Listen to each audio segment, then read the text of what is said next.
So, good morning, good morning. Magandang Tuesday morning sa lahat. So, ayan.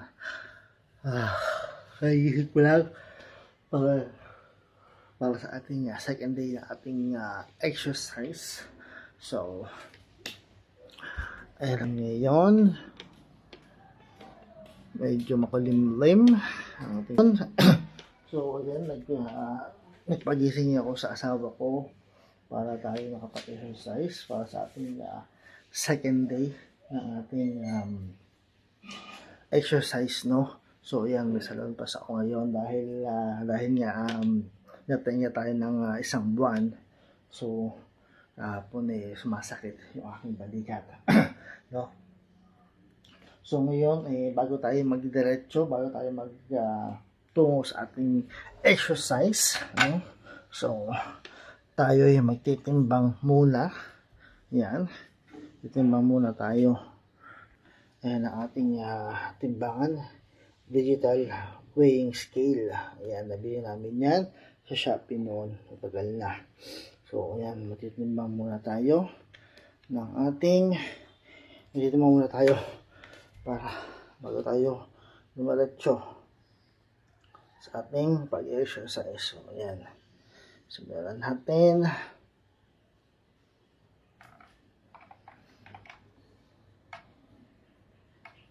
So, yan ang ating timbang ngayon, mga mami. So, 76, 75. So, yan. So, ayan ang ating timbang ngayon, no? So, 76, 75 ating timbang. So, babantayan natin yan. Buwan-buwan. So, babantayan natin yan buwan-buwan. Kung nababawasan tayo every month, no? So, tara, simulan natin ang ating pag-exercise. Yan, tara, simulan natin sa sit-ups.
So, ating sit-ups. So, ang focus dito is para sa ating core na ating tiyan.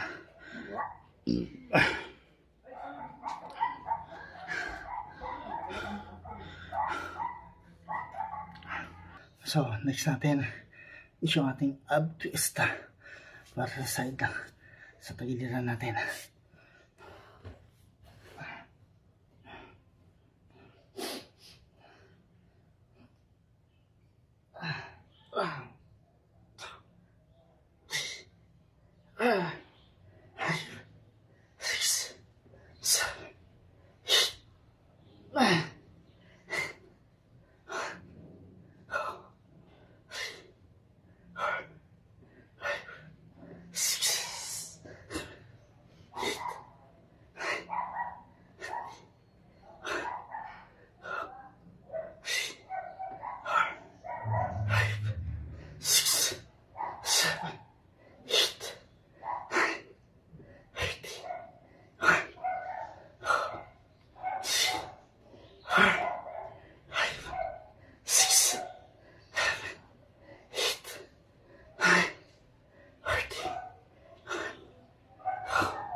Ayan ang ating ab twist.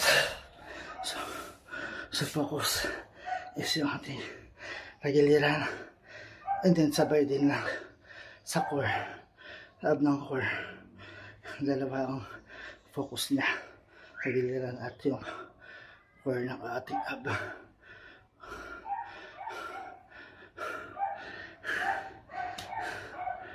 So next natin ang ating mountain climb or wall climb.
Ayan natin, wall climb or mountain climb, 60 counts.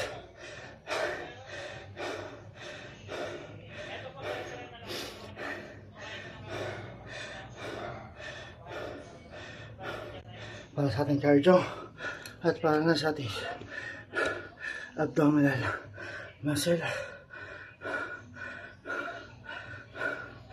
Na-contract niya kasi yun. So, next na natin ang scissor flip or scissor kick.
Ayan, ating scissor flip, scissor kick. Ginawa ko na siyang 100 counts. Ayan, medyo madali lang siya. Ang ano niya, target niya is yung core, ay yung lower abdominal muscle. Nandiyan to. Yun ang focus niya. Pero target niya ng konti yung core ng abdominal ko. So yan, next stop natin ang ating plank. So nasa eskwelahan yung 3 bata. So kaming dalawa lang ngayon. Kami lang dalawang mag-asawa na iwan. So kaya siya ang kasama natin ngayon. Asawa ko. Dali.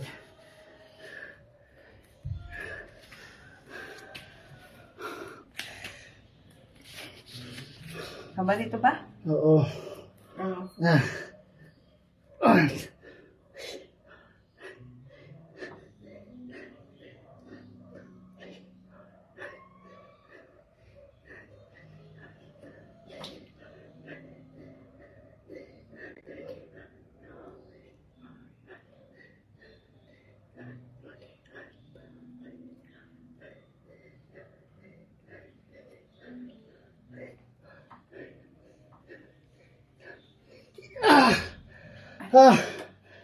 Ah.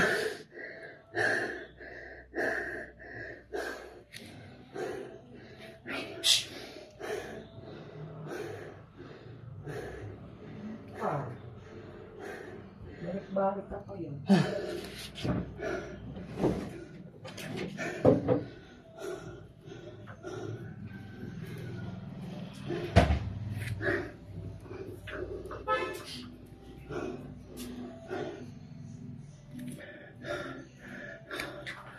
So, 60 counts yung ginawa ko sa ating plank kasi medyo mabigat siya, kaya 60 lang yung ginawa ko sa ating plank para rin sa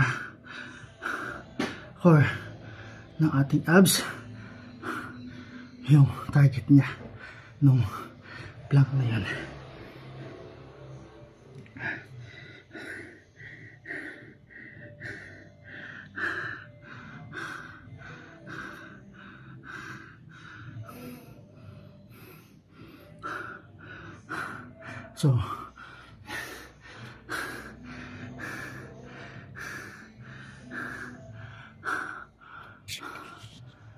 So yun, less na ko sa aking daily full ab exercise, ang cobra stretch natin para hindi mag strain yung ating abdominal muscle. So i-stretch naman natin siya ngayon. Ito yung pinaka warm up niya. Ito yung pinaka pang niya, para hindi mag strain yung abdominal muscle.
Ayan, tapos na aking daily exercise lang yun. So ngayon tapos na ang aking daily exercise ngayong araw. So bukas ulit na umaga. Itong oras alas 10. Siguro ang ipapahinga ko lang is yung Sabado para makapagpahinga para sa sarili ko sa ating exercise. Tapos kundi Biyernes o Sabado ang aking ipapahinga sa aking exercise. So, tapos ito, may konti, pahinga lang ako, tapos may konti, masusundo na ako ulit sa school niya. Kasi school lahat sila, yung 3 bata ay sa eskwelahan. So again, hindi po ako professional trainer. Yung ginagawa kong ito is para sa sarili ko. Kasi, ayun, lumaki na naman yung tiyan natin, lumaki na naman yung tiyan ko. So, kailangan ko naman siya palitin ulit. No? So, ginagawa ko ito para sa sarili ko. Hindi ako professional workout trainer para sa sarili ko. Pero kung gusto yung gayahin, pwede naman. Pero kung gusto yung gayahin ginagawa ko, pwede naman. So, ayun, maraming salamat sa inyong support at sa patuloy yung support ng mga idol. Bukas ulit na umaga. Peace out.